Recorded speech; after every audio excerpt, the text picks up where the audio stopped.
beloveds.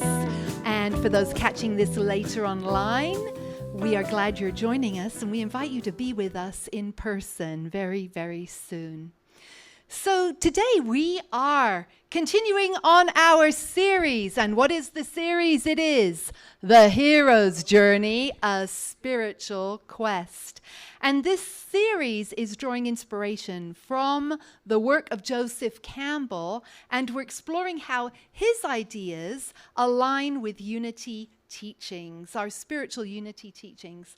And this is what we've discussed so far. We've discussed the ordinary world, the hero's normal life before the adventure begins. Ron and I just watched The Wizard of Oz again yesterday. And I was going and recognizing all of the parts. It was absolutely so fun to do. And then, the next is the call to adventure, an event that disrupts the ordinary world and presents a challenge or quest. And then refusal of the call.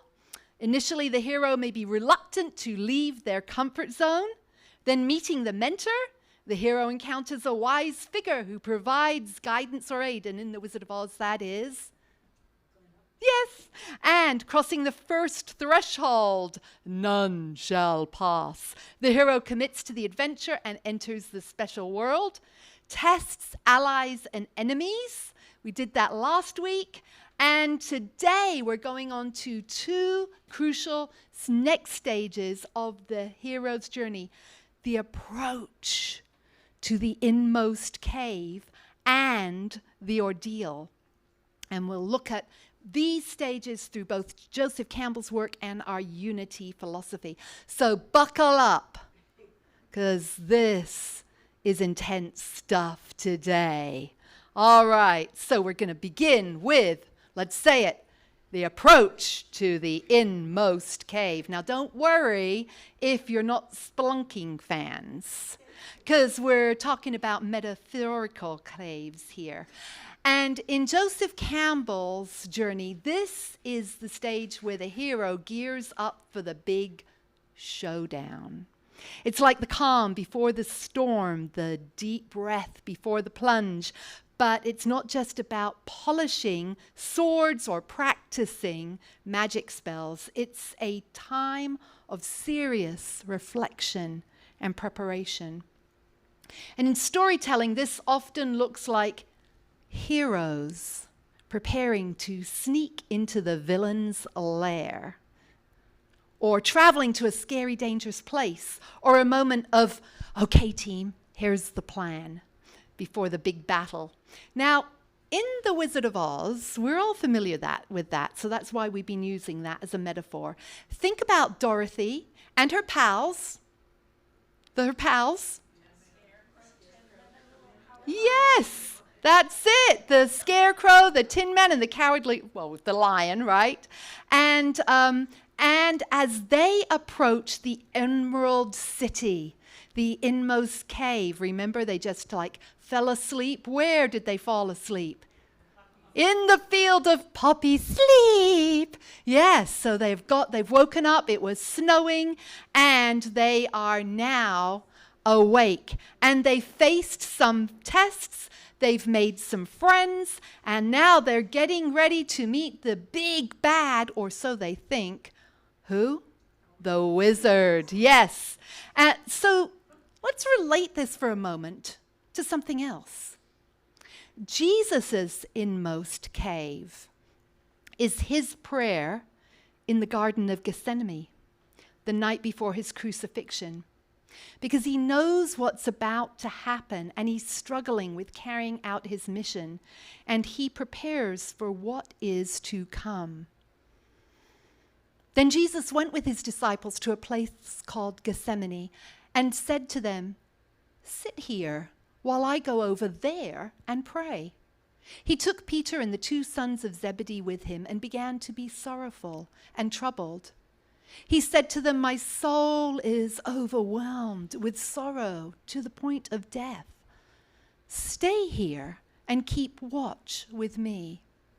Going a little further, he fell with his face to the ground and prayed, My Father, if it is possible, may this cup be taken from me, yet not as I will, but as you will."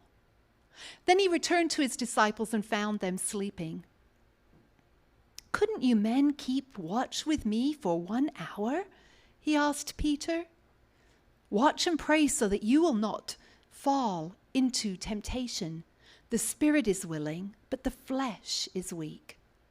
He went away a second time and prayed, "My Father, if it is not possible for this cup to be taken away unless I drink it, may your will be done."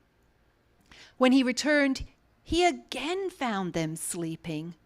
So he went away once more and prayed the third time, saying the same thing. What stands out in that passage? What did Jesus go off to do? To prepare, right? To pray. And what happened? What happened? What did the couple of the disciples do? Yeah, they fell asleep. They couldn't keep awake at that point. And so this really symbolizes Jesus' realization that he must rely on his own inner resources. He must do his own spiritual work. And it's like us. We can't expect anyone else to do our spiritual work for us. We have to do our own spiritual work. If we apply the approach to the innermost cave to our own spiritual journey, mostly it's not about physical journeys, but it's about diving deep into the mystery of ourselves. So from a unity perspective, this stage is all about, let's say it, deep self-reflection. So this is when we look at ourselves, and I mean we really look at ourselves. And we're talking about examining our beliefs, our thoughts, our behaviors. And it's about facing our core beliefs, because we all have ideas about ourselves and the world, some of which may not be serving us for our highest best. And as we believe that in unity that our thoughts create our reality, this is where we prepare to identify and challenge which thoughts need a makeover. Say it with me. Spiritual preparation. So just like a hero might sharpen their sword, we sharpen our spiritual practices. We meditate more, pray more, focus more on our affirmations, for we are preparing for spiritual acceleration. Confronting fears. We all have fears. Anyone here never had a fear in their life? We all have fears, and this is where we get ready to face them head on. And in unity, we see fears as illusions, false beliefs that we can overcome with spiritual understanding. Gathering inner resources. This is about recognizing our inner strengths. We're not going into battle with a sword and shield. We're arming ourselves with positive thoughts and affirmations and spiritual truths and meditation and listening to spirit and journaling and visualizing ourselves and being here on Sunday to be spiritually fed something and then going away and continuing that spiritual feeding on our own during the week so that we do that to meet success. And this stage is crucial because it preps our soul for a significant shift in our consciousness. Who wants a significant shift in their consciousness? Who wants to say exactly as they are? Just like, when I get mad, I want to stay mad all the time. No, we want a significant shift so that things that really are going on, we can go, oh, isn't that fascinating? Think I'll just scroll on by on that one. We're getting ready to align more closely with the divine, and that is our divine nature. And this stage can be challenging, and you might face resistance because old habits, old beliefs don't go down without a fight. This is my fight song, take back my life song. This is why you don't want me to sing. And it's not just a one-time occurrence. We have to do this many, many, many times in life, right?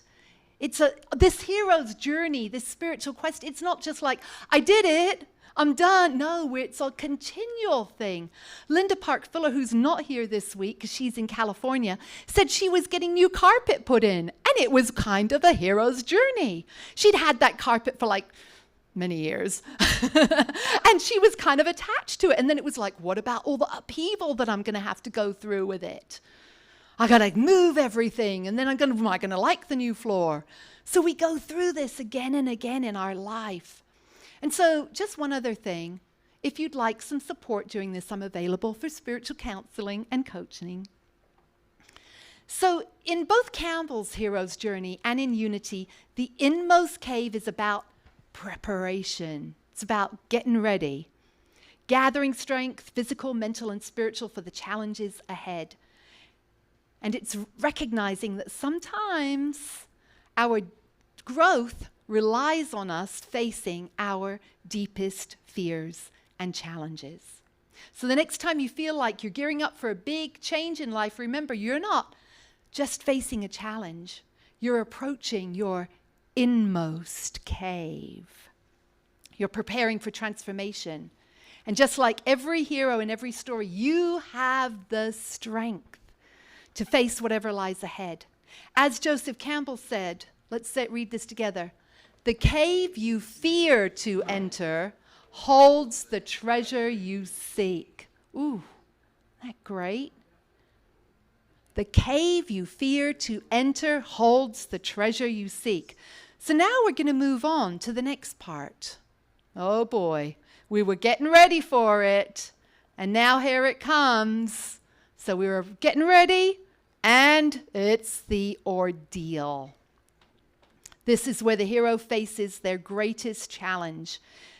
Yes, now we're in that moment where the hero comes face to face with their biggest fear or toughest enemy.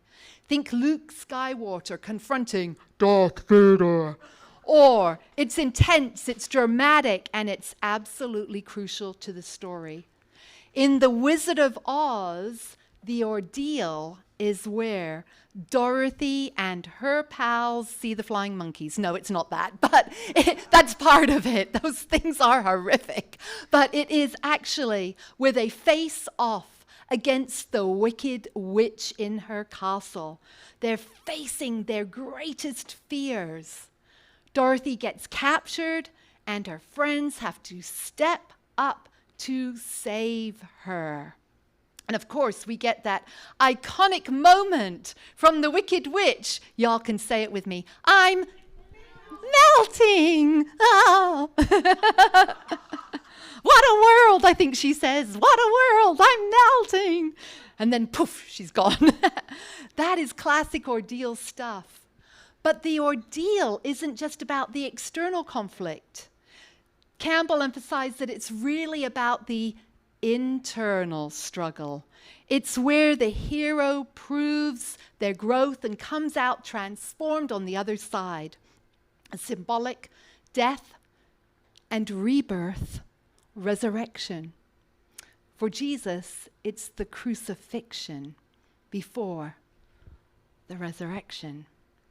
Now, from a unity perspective, the ordeal is seen as a pivotal moment of spiritual challenge and growth. It's where we come face to face with our deepest fears, our most limiting beliefs, those negative thought patterns that we've been lugging around like old baggage. But instead of a wicked witch, we're battling our own misconceptions about ourselves and the world. We all have them, right? We all have some of those, and we're like, oh, I'm ready to be done with this baggage. So what does the ordeal look like in our personal spiritual lives? Well, it might show up as a spiritual crisis. Ever had one of those? You know, those moments where you start questioning everything?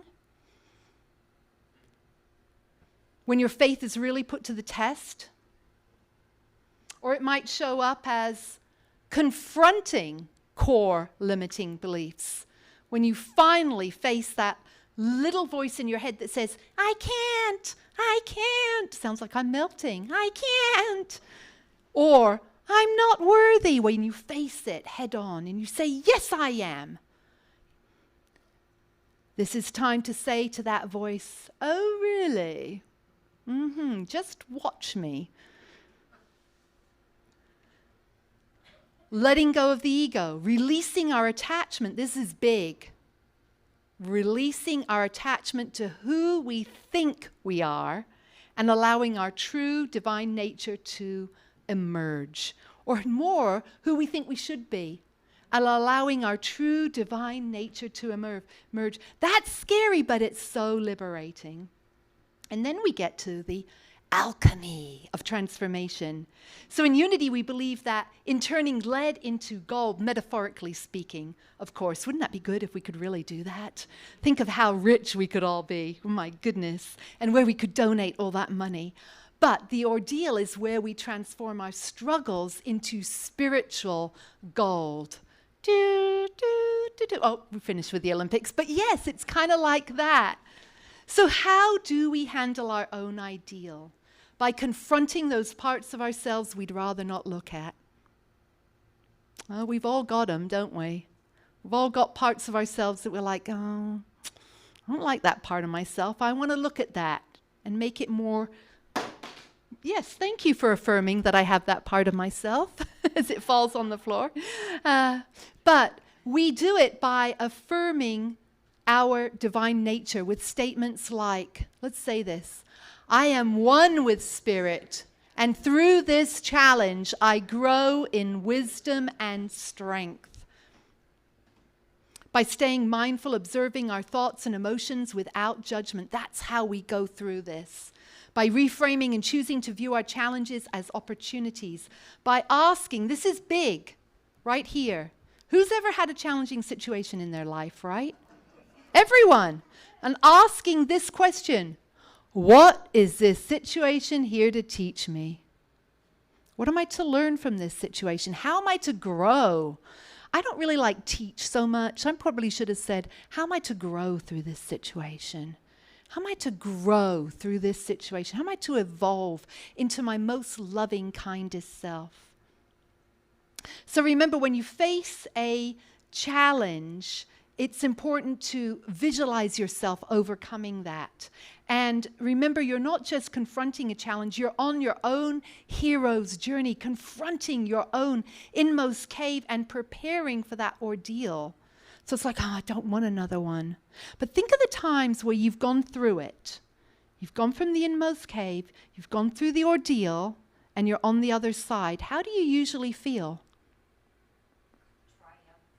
That is a brilliant word. You feel triumphant in some way. You feel, oh my goodness, I conquered that. Yes, that is a beautiful way to put it. We have the strength to overcome whatever is ahead, and so it is. So we have some more on this spiritual journey that's coming up. Not today. And it's all like we've reached the pinnacle now, and now we get to do all the fun stuff going on, because this is the hardest bit right here, the ordeal. And so what new adventures could possibly await for us? How joyful could they make us feel? Well, I guess you'll just have to be here next week to find out. So now, to anchor this, I found this brilliant song that I had never heard before from Karen Drucker. I was like, this is so perfect for today. So, listen to this one.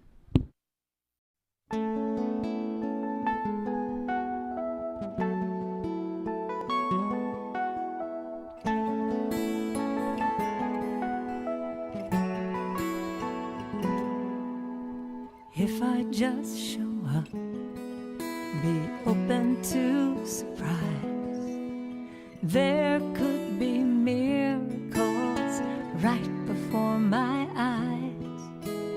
If I just let go, something better might appear. Who knows what will happen when joy replaces fear? When I dare to be all that I'm meant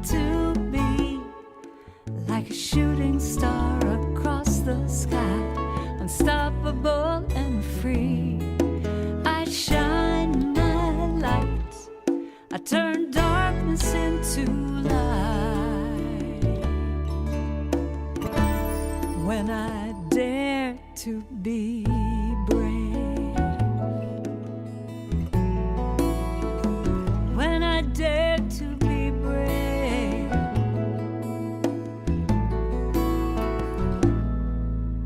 I'll trust in who I am. Be bold and take a shot.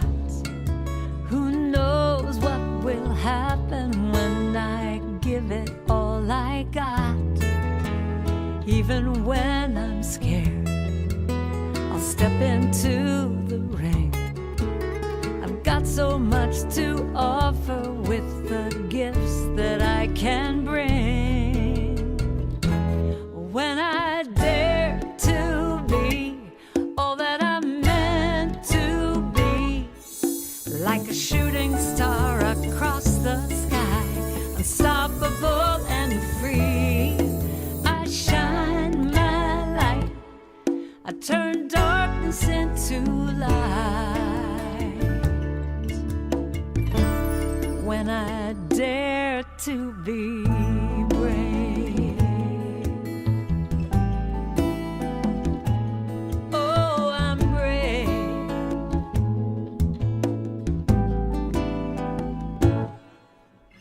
I've worried for so long and I've wasted too much time.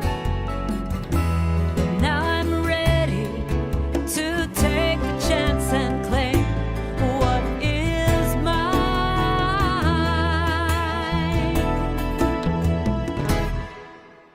The path is free and clear. There's nothing in my way. I listen to my heart and not what other people say. I'm gonna take that leap. I've never felt so strong. I might not do it perfectly, but I'm right where I belong. And when I dare to be all that I'm meant to be, like a shooting star across the sky, I'm unstoppable and free. I shine my light, I turn darkness into light. When I dare to be brave. When I dare to be brave. Nothing's gonna stop me. Nothing is in my way. You know that in there's a motto of mine that I've used also in conjunction with my personal mission statement, which we've been creating in our class this afternoon and last week. It's dare to create a life you love and a world you desire to live in. And that actually was up there, something about create a life you love. And I was like, oh, that's my, but that's been, I think, for about as long as I've known you, right, Ron? Probably like 24 years. Dare to create a life you love and a world you desire to live in has been something I came up with and just really important to live. And I love this song of brave, you know, being brave, because to face that ordeal, we have to be brave at times, right? Think of something in your life right now where you need some bravery in your life. Can you think of something? I'm seeing some nods. Anyone not got anything they need to be brave for? I think probably all do in some way or other. Think of something that you're really like, I want to get through that inmost cave and through the ordeal. And I really want to just really metamorphose into having that triumphant feeling that I went through and I came out victorious through it, whatever it was. So we're going to pray on that right now. Oh, loving God, we're so grateful to be here together. And we know that in our own lives, there are things that are going on for each of us where we are facing our inmost cave and there is that ordeal and we know that we're desiring to move through it, whether it is a situation, whether it is a mental challenge, a physical challenge, a health challenge, an emotional challenge, whatever type of thing is coming up for us. Perhaps it's worrying about things that are happening in the U.S. and affirming safe and outcomes, safe outcomes for the election, maybe whatever it is for us, that we just align with that triumphantness within our heart, that bravery, and we see ourselves going through whatever it is, that challenge. Oh, we see ourselves just victorious coming through it. We feel the smile on our face. And we remember, as we go about our week this week, we remember too Jean's support of us, saying, yes, you are triumphant. We hold that vision. You're triumphant. You're triumphant. You are victorious. We hold that love of our community, but most of all, the love in spirit in our hearts. We're so grateful that we move through whatever is in our life with ease and grace. And so it is. Amen. Let us say together, I am a beloved child of God, here to be an ambassador of good. Yes, we are. I am a joyful sharer of my good. I remember that as I give, I receive, and that God is my source. Yes, indeed. Carla's coming up to help do that. Thank you so much, Carla. If you would prefer to do Zelle or PayPal, here's the thingy. The thingy, the QR code. I couldn't think of it for a moment. It's much nicer calling it thingy, but QR code.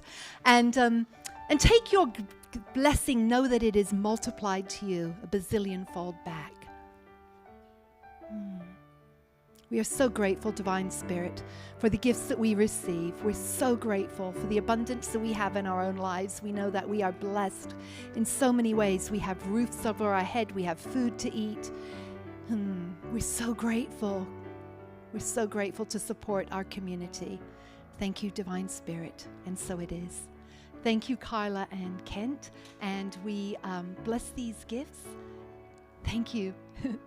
We bless the giver and the receiver and the stewardship of their use. We bless every prayer in the prayer box that has ever been there or ever will be there. Indeed. Last class today of this. So we're looking forward to that. Oh, yes. What is that? Do you like the little image? Yeah. All right, come on up and tell us about this. I especially like that there's an old man with a big white beard in there. I don't know why I like that. So I asked Reverend Mitzi if we wanted to, start a knitting and crochet group. So it would benefit the homeless. We would knit and crochet blankets and hats and things for the homeless. Or, you can do stuff for yourself, for your friends. But so I just was wanting to see who would be interested in that. So if you're interested in that, if you don't know how to knit or crochet, I would be willing to teach you. I know how to do both. And it's really fun. Really fun and really easy. It's not difficult at all to do either. But so if you have any interest in that, please come up and see me after. Hi, Carla. There's one. We could have a small club. There's 3 or 4. Yeah, it's really, really, really simple and fun. And you can make lots of beautiful things. So. Okay, we'll talk about that later. Thank you. Thank you very much. Thank you. So we'll keep this slide up for a while and then just let people know to see Dennis if they are interested. And maybe it's possible we could see if we could get yarn donation, especially if we're giving to the homeless from like Michael's or somewhere and have someone who would, I'm not going to do that, but if someone has time to do that, to see if we can get donations, that would be brilliant. And Epiphany. We have Andrea here. This is not just for Unity of Tempe. We invite Epiphany to join us and make this something that, so if you know anyone, Andrea, who has interest, let Dennis know or let me know, and we'd love to do that. And it could go to, we'll let Dennis figure that out, and you as a group figure that out. And do you know something? Crocheting is a really hard word to spell. It is so hard to spell. Oh my goodness. I had to look that up many times and it still didn't look right. So there we have it. All right, Zoom prayer and connect call.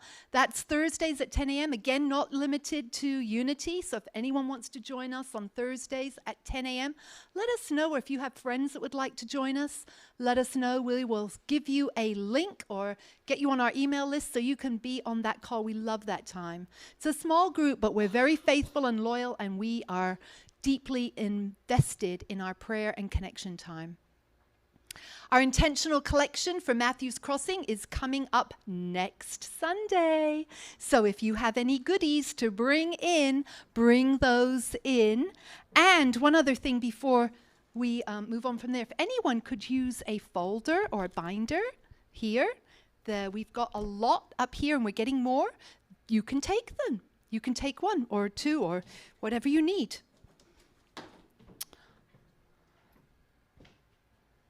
If you have food insecurity, you can, of course, check with Matthew's Crossing. Phone number is up there. And there are many locations at United Food Bank. And there is also Senior Food Box. So if you know someone who has food insecurity, be sure to let them know about this. And there's also a flyer up on the front that you can take a picture of. I want you to know how important you are. Whether you're here for the very first time, whether you're here lots of times, whether you're whoever you are so important. You are what make Unity of Tempe. I don't make it. You make it by being here. And so just know how loved and how valued and how important you are. And think of who you can share that with this week. Who could really benefit from hearing that? Invite them to be here so they can know that. And we can share that with them. Let's say our prayer for protection. The light of God surrounds us. The love of God enfolds us. The power of God protects us. The presence of God watches over us. Wherever we are, God is. All is well, and we are grateful. Beloveds online, come be with us very soon. Have a beautiful week.